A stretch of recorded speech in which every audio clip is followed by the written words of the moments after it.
talking about exactly about that smart economies and also the big challenges, and you wrote about that in your two recent books, Augmented and the Rise of Techno Socialism. So can you say a few things about what are those major changes, and talking about also smart economies, what countries you believe are going to reach that point of becoming a smart economy faster? I don't know if they're located in Americas, in Asia, or Europe.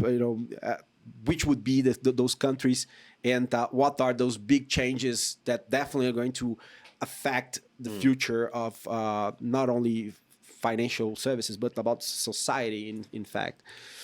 By 2055, we expect that about 70% of global output will come from the Asia region. Right? Okay. So this is obviously dominated by China and India. In 2050, it's most likely that China and India will be the number one and number two economies in the world by GDP, and the US number three. Right? Oh, okay. Brazil will be in the top five. Nigeria will be growing as an economy, but the US will be slipping. Because even though they're very focused on growth, they won't be focused on intelligence in the same way. So we look at the dock strike in the ports in the US, last month, where they wanted to stop automation. Whereas China is like, no, we're going to automate the ports. This is the most efficient way to improve our economy. Brazil has an opportunity because Brazil has that greenfield opportunity you talked about, and there's also a need. Brazil's an amazing country with amazing resources, but sustainability needs to become the core focus. Okay.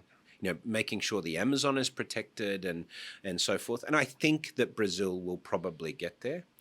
India has a chance to sort of rethink their infrastructure.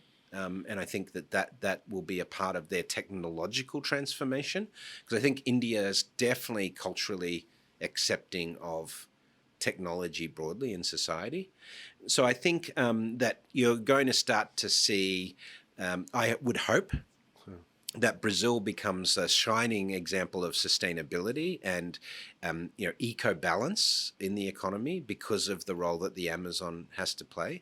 Yes. And then you have China being the smartest economy in the world and essentially being the baseline for global trading relationships globally based on autonomy, and the US trying to do whatever it can to slow everyone else down. Right?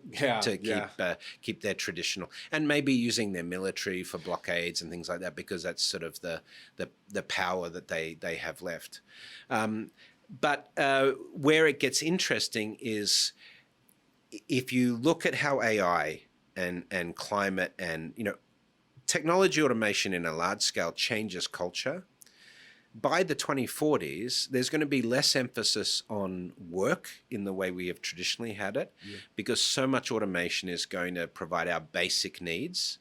And it might start with something like universal basic income, but then you have autonomous health and autonomous transportation and improved food production and things. So what do we do with our time in the 2040s and 2050s?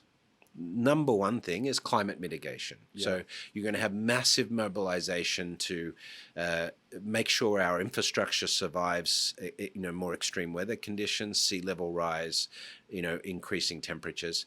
And you're going to have a lot of focus on purpose and meaning and the human experience. So economies like Thailand, the Amazon, Vietnam, India for the things like meditation and yoga and things like this. People are going to be looking for the human experience, right? And I think this is how the second half of the century sort of pans out. It's more about human philosophy and the species as a whole advancing, because AI will show us that we need to expand our consciousness in order for humanity to go to the next level. I know this is a far cry from fintech. No, but that's so cool, because one of the things is just like all the challenges that we're going to face. We need to unite ourselves as a species to try to really tackle those challenges,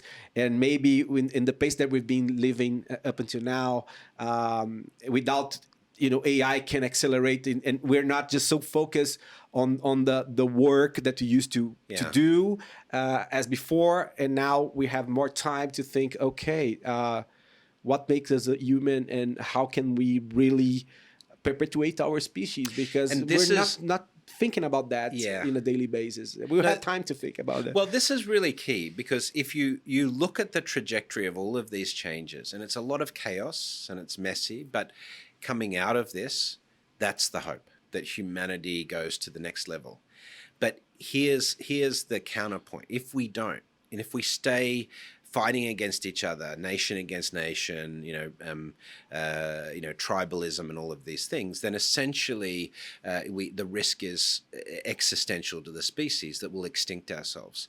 So we have to be consensus building. We have to work together, particularly for climate response, right? If like the estimates by 2050 are, we could have as many as 1.5 billion eco-refugees, people displaced by warming weather, decreased food supply because of flooding and so forth, and 570 capital cities around the world that will be affected by perennial flooding and sea level rise. Then this essentially shows that we're not coherent as a species. We can't, look after the planet from that species-wide approach. And ultimately, if we stay in that mindset, then, we become extinct.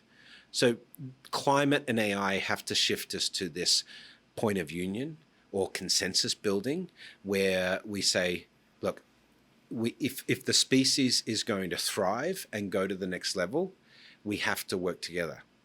And humanity has made our greatest leaps, in terms of progress technologically and intellectually, when we work together. So this is, I hope, what we learn coming through this process.